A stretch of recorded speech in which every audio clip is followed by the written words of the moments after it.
Isang mapagpalang araw po muli sa ating lahat. Tayo po ay magbabalik sa ating pag-aaral ng salita ng Panginoon at tayo ay nasa 8 kabanata na ng 2 aklat ng Lumang Tipan, no? So, bago po tayo magpatuloy, tayo po ay manalangin. Panginoon naming Diyos na makapangyarihan sa lahat, muli po kami nagpupuri at nagpapasalamat sa iyong dakilang pangalan, Panginoon. Salamat, Lord, sa mga hiwaga na iyong ipinamamalas sa aming Panginoon sa pamagitan ng iyong salita. Samahan niyo po kami minsan pa, Panginoon, sa aming pagninilay-nilay ng iyong mga salita. Dalangin namin na ikaw ang siyang papurihan, maparangalan, at sa iyo lang, Panginoon, patuloy na maibibigay ang mataas na kapurihan. Sa pangalan ni Jesus na aming Panginoon. Amen. Matatandaan po natin sa kabanata 7 ng aklat ng Exodus yung unang salot na ipinadala ng Diyos sa mga Ehipto, kung saan ang tubig ay naging dugo. Ipinakikita po nito na ang Diyos, no, ay makapangyarihan sa lahat ng mga kinikilalang Diyos ng mga Ehipto, no? Sa paraan po nito at sa mga salot pang darating ay pinapakita at hinahamon ng Panginoon ang paniniwala ng mga Ehipto at pinapaalala niya sa kanila ang kanyang superiority at ang kanyang kapangyarihan ay higit sa kapangyarihan ng kanilang mga kinikilalang Diyos. At ngayon po ay ating masasaksihan ng 2 salot, no? At basahin po natin sa unang talata ng kabanata 8. Sabi po sa verse 1, pagkaraan noon, sinabi ni Yahweh kay Moises, pumunta ka sa Paraon. Sabihin mo ito ang ipinasasabi ko. Payagan mo nang umalis ang mga Israelita upang sumamba sa akin. Kapag hindi ka pumayag, patuloy kong pahihirapan ang buong Ehipto. Pupunuin ko ng palaka ang ilog Nilo. Papasukin ng mga ito ang palasyo at aakyatin pati higaan mo. Papasukin din ng mga ito ang bahay ng mga tauhan mo at ng lahat ng Ehipsyo. Ganon din ang inyong mga lutuan at lalagyan ng pagkain. Ikaw, ang iyong mga tauhan at ang buong bayan ay pahihirapan nito. Sinabi pa ni Yahweh, sabihin mo naman kay Aaron na itapat niya sa ilog ang kanyang pungkod. Gayon din sa mga kanal at mga lawa upang mapuno ng palaka ang buong Ehipto. Ganon nga ang ginawa ni Aaron, umahon sa ilog ang mga palaka at di mabilang sa dami at kumalat sa buong Ehipto. Ngunit nagaya rin ito ng mga salamangkero sa pamamagitan ng kanilang lihim na karunungan. So dito po makikita natin, no, bago ginawa ni Lord, nagbigay siya ng babala, no? Pinasabi niya kay Moises na sabihin mo sa Paraon, no?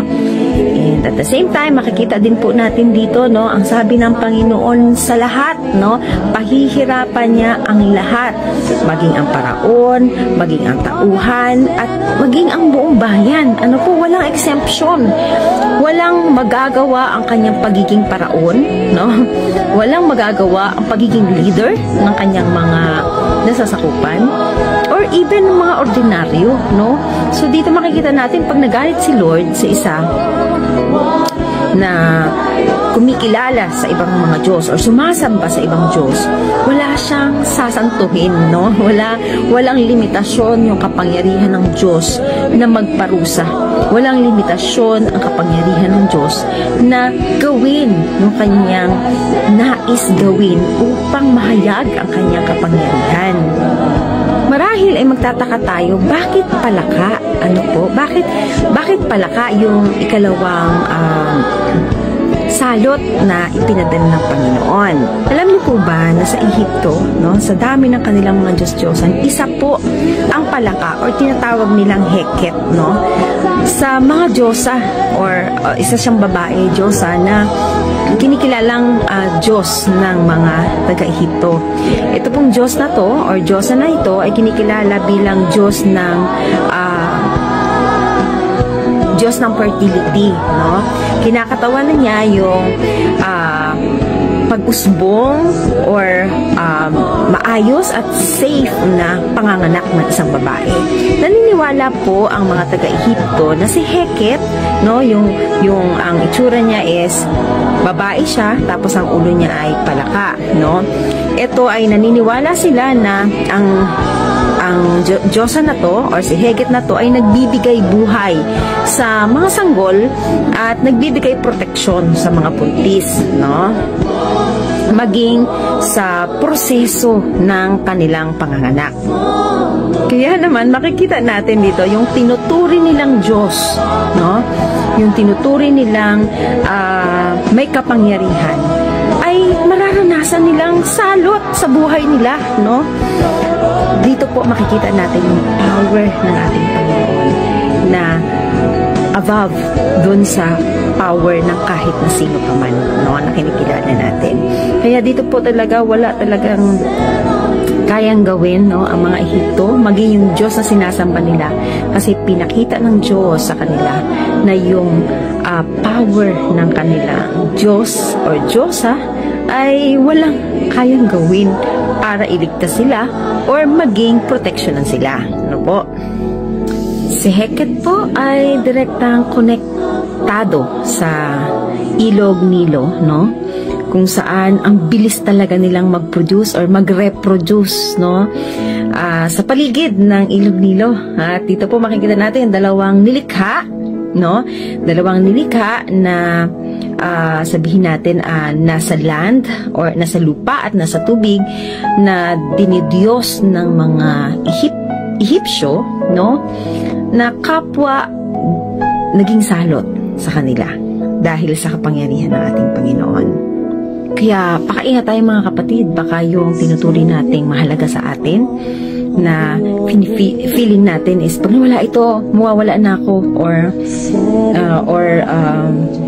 pag nawala ito, parang wala nang halaga yung buhay ko. Baka po yan yung gamitin sa atin na maging distraction natin or maging kabigatan natin. Kaya lagi natin tatandaan, above all things, si Lord pa rin ang may control ng lahat ng bagay. Again, sinasabi din dito, nagaya din ito ng mga salamangkero, ano po, at tatandaan natin yung abilidad or yung kung paano nagawa ito ng mga salamangkero, hindi po yan sa sarili nilang kakayanan at talino, kundi yan po ay nasa power na ng mga, sa power na ng kaaway, no, ni Satan. Kasi, gagawin to talaga ni Satan para mas lalo nilang pagdudahan ang kapangyarihan ng Panginoon. So sabi po sa verse 8, ipinatawag ng Paraon sina Moises at Aaron. Sinabi niya, hilingin ninyo kay Yahweh na alisin ang mga palakang ito at papayagan ko na kayong maghandog sa Kanya. Sinabi ni Moises, karangalan kong malaman kung kailan ninyo nais na idalangin ko kayo kay Yahweh, pati ang inyong mga tauhan at nasasakupan, at mawawala na ang mga palaka maliban sa mga nasa ilog. Bukas, kung gayon, sabi ng Paraon, matutupad po ayon sa inyong sinabi para malaman ninyo na walang kapantay ang Diyos namin si Yahweh. Mawawala ang mga palaka at ang matitira lamang ay ang nasa ilog. Lumakad na si Moises at Aaron at tulad ng pangako nila, idinalangan ni Moises na alisin ang mga palaka ang nagpapahirap sa Paraon. Tinugon naman siya ni Yahweh, namatay lahat ng mga palaka sa mga bahay at mga bukid.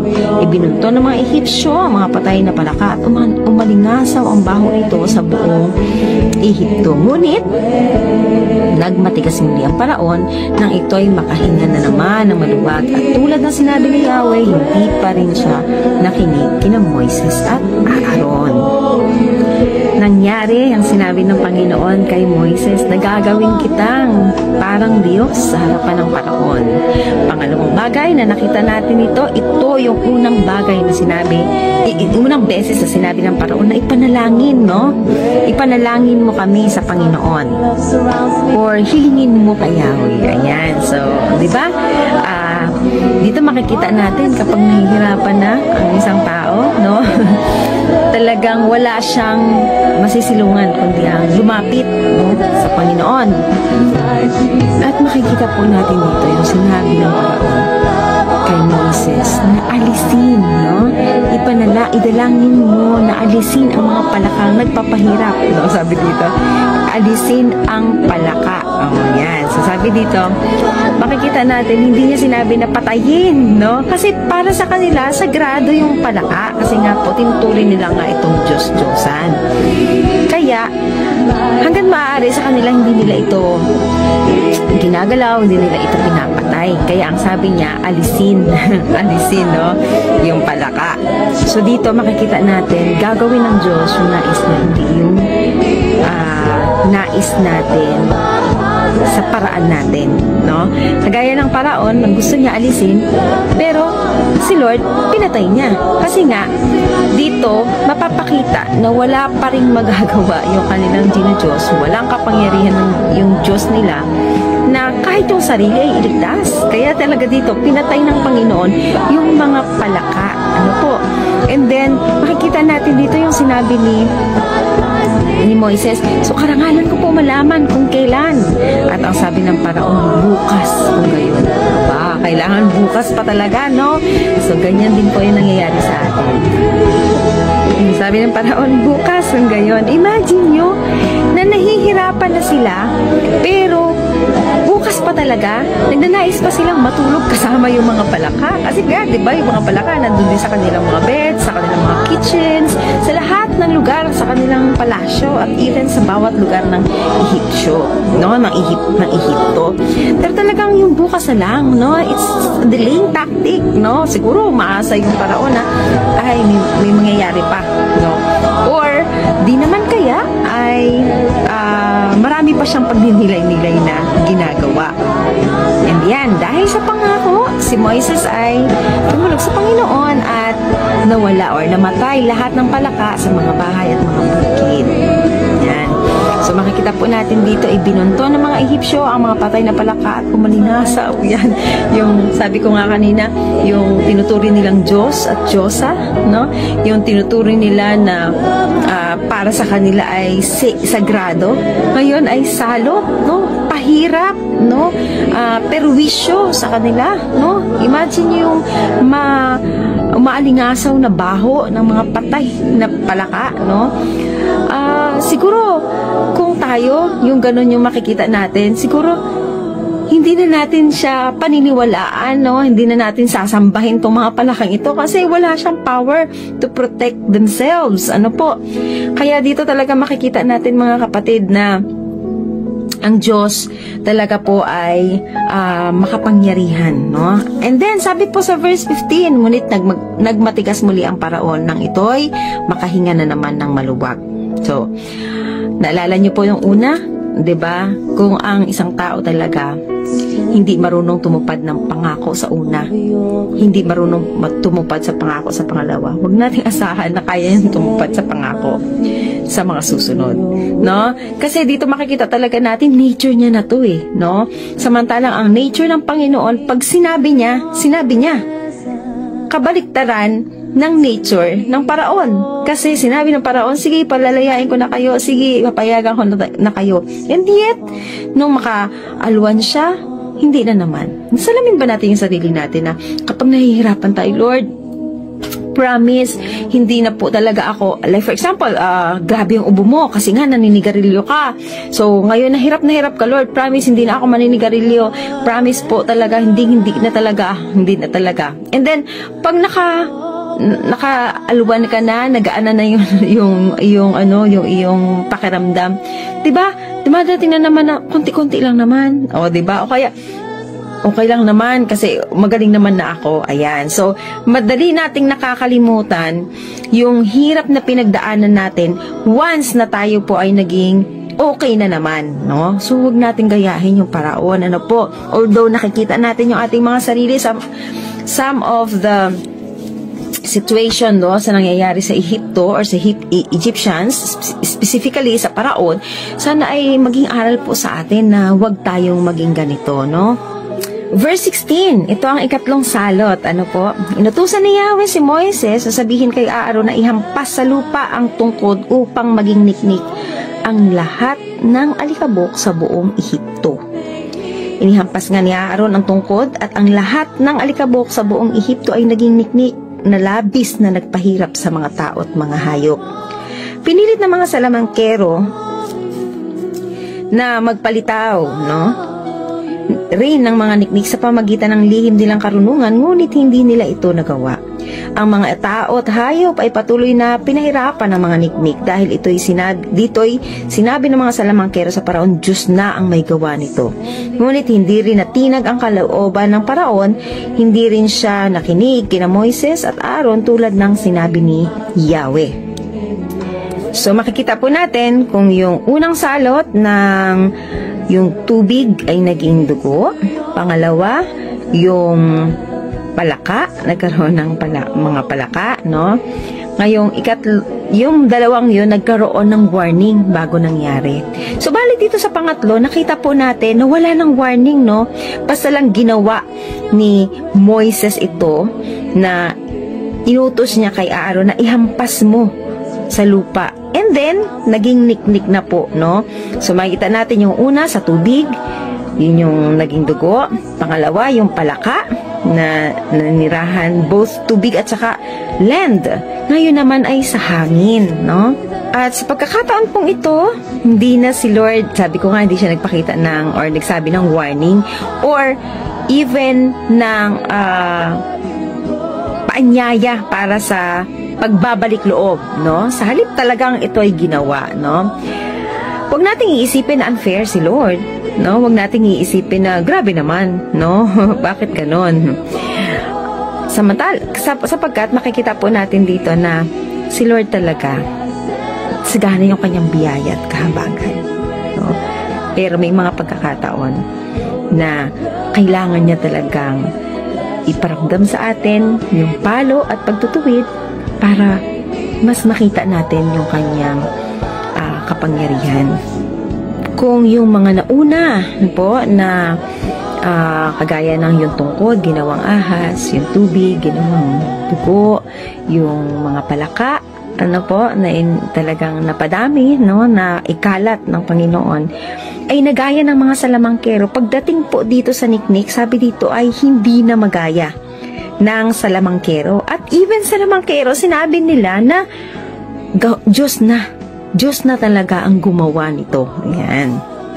At ang makikita po natin, itong salot na to ay dumating hindi lang sa tao, kundi maging sa mga hayop. Ayan. Alam niyo po ba na ang mga Ehipto or Egyptians ay hindi sila nag-aalay ng mga hayop na may kuto. Kaya dito natigil yung kanilang kultura o yung kanilang mga ginagawa na mga rituals na pagdating po sa paghahandog ng mga hayop sa kanilang Diyos-Diyosan. Ang nuts po or niknik, ay isa rin po sa mga Diyos-Diyosan ng Egyptians, na tinatawag nilang Geb. Si Geb po ay God of the earth from which the nuts came, So naniniwala sila na itong Diyos-Diyosan na ito ay si Geb po ay kilalang Diyos ng mga Ehipto, Diyos or Diyos-Diyosan ng mga lupa, Ang kanyang mahalagang papel ay ang pagbibigay ng matabang lupa at tagapamahala ng mundo. Yan yung kanilang paniniwala, Para sa kanila, si Geb ay isang lalaki, na siyang nagbibigay ng kulay berde o kulay kape na balat, na sumasagisag sa pananim sa lupa. Ayan. Pinapakita na ang mga halaman or ang mga pananim na tumutubo sa paligid, ay tungkulin ni Geb na magbigay ng sustansya, no, at kasaganaan sa mga ito. Kung paano siya magpo-produce, kung paano siya aani ng maganda, ng sagana, ay tungkulin yun ang kanilang Diyos-Diyosan si Geb. Yan. So naniniwala po sila na ang kanilang Diyos-Diyosan na ito ay may kapangyarihan kung paano sila magkakaroon ng masaganang ani. Ika-4 na salot. Sabi dito, dahil dito, sinabi ni Yahweh kay Moises, bukas ng umaga, hintayin mo ang paraon. Pagpunta niya sa ilog at sabihin mong payagan na niyang umalis ang mga Israelita upang sumamba sa akin. Kapag hindi niya pinayagan, padadagsain ko siya ng makapal na langaw, pati ang kanyang mga tauhan at mga kababayan. Mapupuno ng langaw ang bahay ng Ehipsyo, pati ang lupa ang kanilang lalakaran.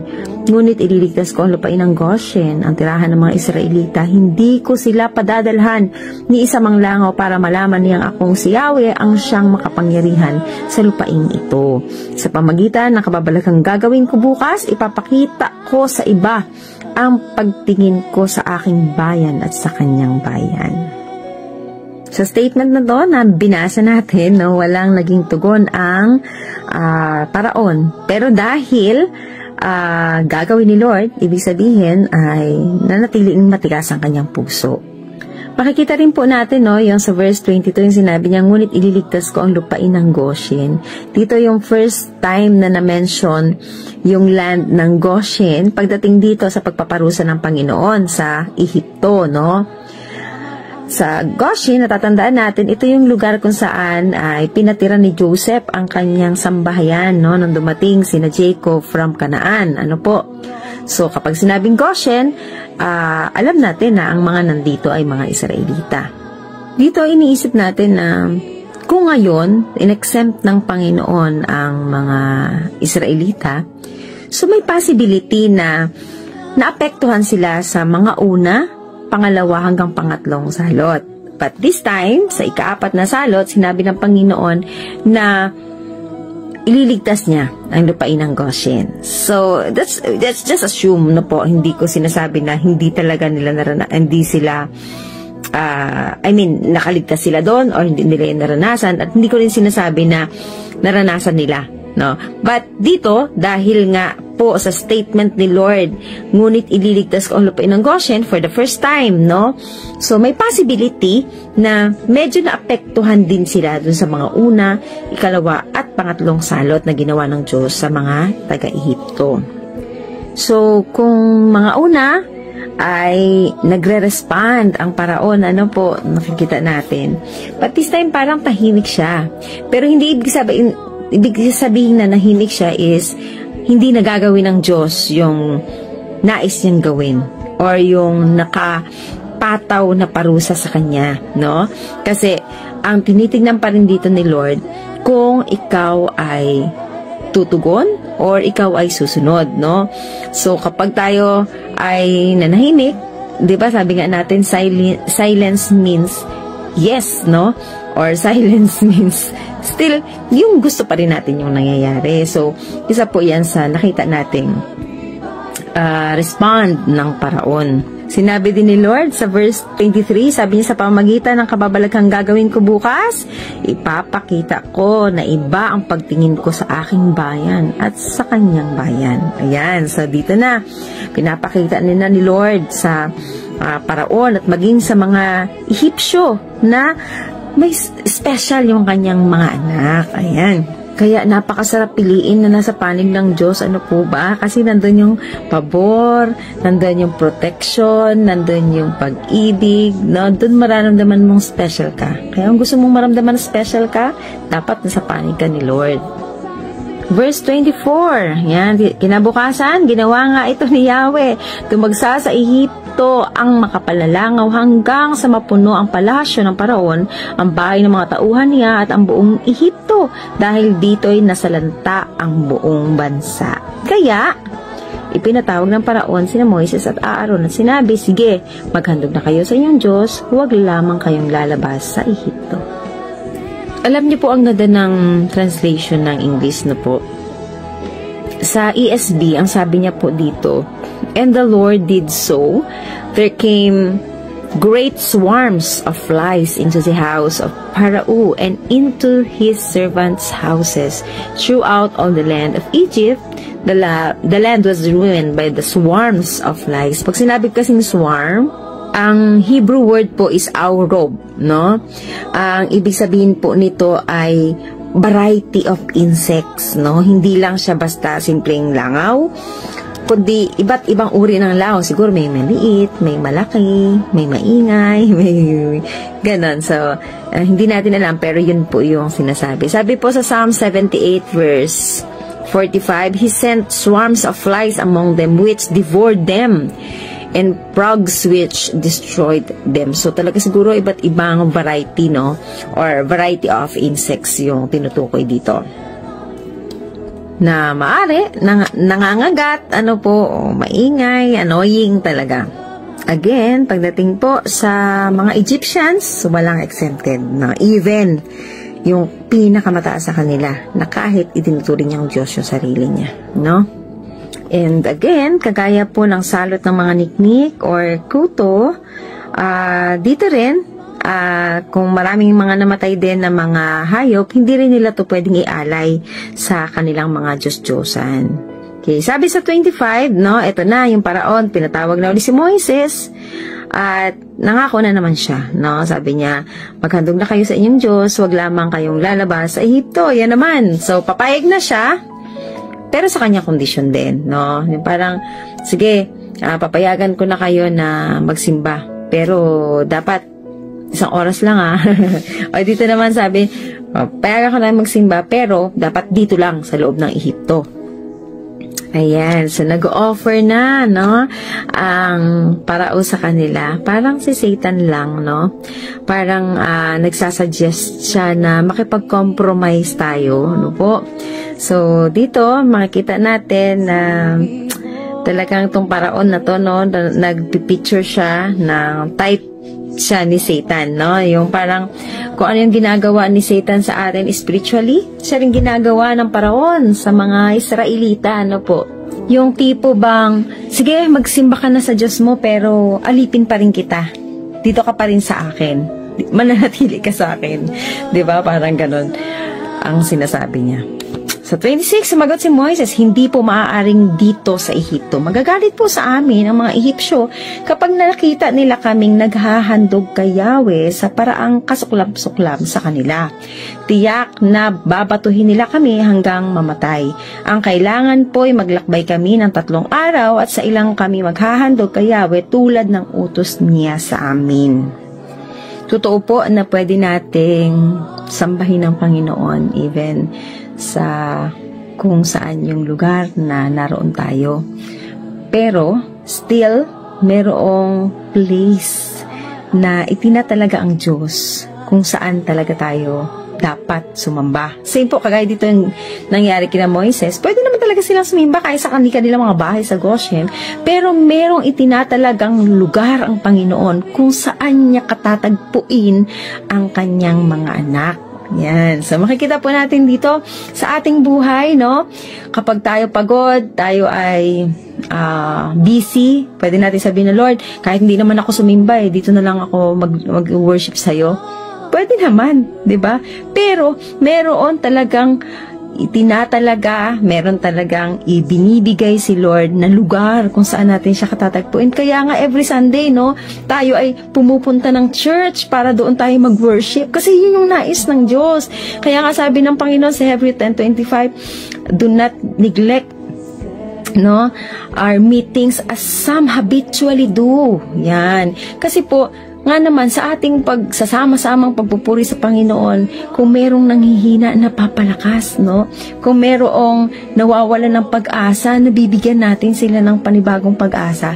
Yan po ay sa biyaya ng ating Panginoon. Kaya, huwag nating ipagpaliban, huwag nating kakaligtaan ang mga pagtitipon patungkol sa ating Panginoon.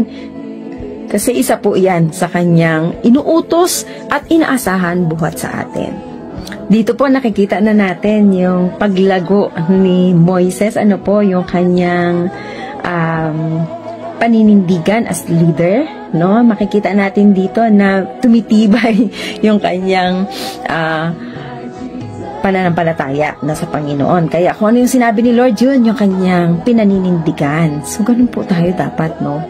Do not compromise, no? So, kasi alam niyo po, talagang half obedience is considered disobedience, no? Kaya, mag-worship nga ako, pero dito na lang. Pwede naman ako mag-worship habang nagtatrabaho. Pwede naman ako mag-worship habang nagpapahinga. No. Ang sabi po, offer your body as a living sacrifice. Diba?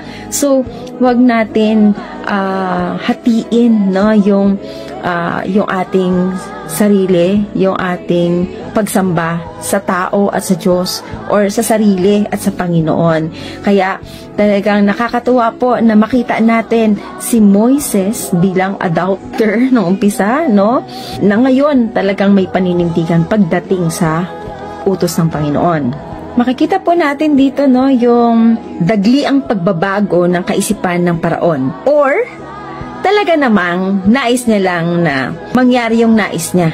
Kung saan, nagsasabi siya ng salita pero wala ang intensyon na tuparin yung kanyang pangako. Kaya kapag talaga makikita po natin dito na iba si Paraon, no? Hindi siya yung tao na marunong tumupad ng pangako. Siya yung tao na, oo ngayon, mamaya hindi. May plano ngayon, mamaya hindi. Yan. So, huwag tayong ganyan, mga kapatid. Pag sinabi nating oo, sinabi natin darating tayo kahit gaano kahirap ng sitwasyon. Or, kung hindi talaga natin kaya, then don't say yes or don't say no, no? Kasi marami po sa atin yung pag nahihirapan tayo or pag masaya tayo, no? Ang dali nating manghako. Kaya nga, ang sabi lagi natin, paalala natin, huwag ka magpa-promise pag ikaw ay masaya, no? At huwag ka rin naman magdidesisyon, no? Huwag ka magpapromise o magdidesisyon kung ikaw ay masaya or kung ikaw ay malungkot. Kasi makaka-apekto yon sa ating gagawin, sa ating pagdidesisyon, kasi yung emotions po natin yung namamayani sa atin. Same po sa nangyari sa Paraon, ano po, nung time na nahihirapan siya, okay, sige na, papayagan ko na kayo. And then, nung nakaalwan-alwan siya, nakaramdam siya, nakaginhawan, eto na naman siya, ang daling magbago ng kaisipan. Sabi po sa verse 28, sinabi ng Paraon, papayagan ko kayong umalis, ngunit huwag kayong masyadong lalayo at ipanalangin din ninyo ako. Sumagot si Moises, pag-alis ko po rito, ipapanalangin ko kay Yahweh na alisin sa inyo ang mga langaw, gayon din ang inyong mga tauhan at nasasakupan. Ngunit, huwag na ninyo kaming dadayain. Huwag ninyo kaming hahadlangan sa paghandog or paghahandog namin kay Yahweh. Umalis si Moises at nanalangin. Tinugo naman siya ni Yahweh at umalis na nga ang mga langaw. Walang natira ni isa man. Ngunit, nagmatigas pa rin ang Paraon, hindi niya pinayagang umalis ang mga Israelita. Dito po makikita natin, no, talagang naniniwala ang Paraon na ang salot na ito ay buhat sa Panginoon. Kaya sabi niya kay Moises, idalangin mo ako. Yan, sabi niya dito. Or ipanalangin din ninyo ako.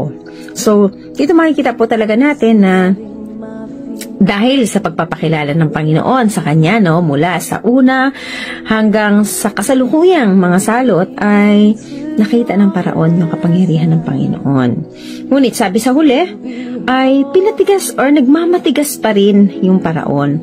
Tandaan po natin, no, kapag tayo ay palagian na or patuloy na nag-e-enjoy sa kasalanan, or nasanay tayo na nire-reject yung panawagan ng Panginoon, napakahirap na para sa atin ang lumapit sa Kanya.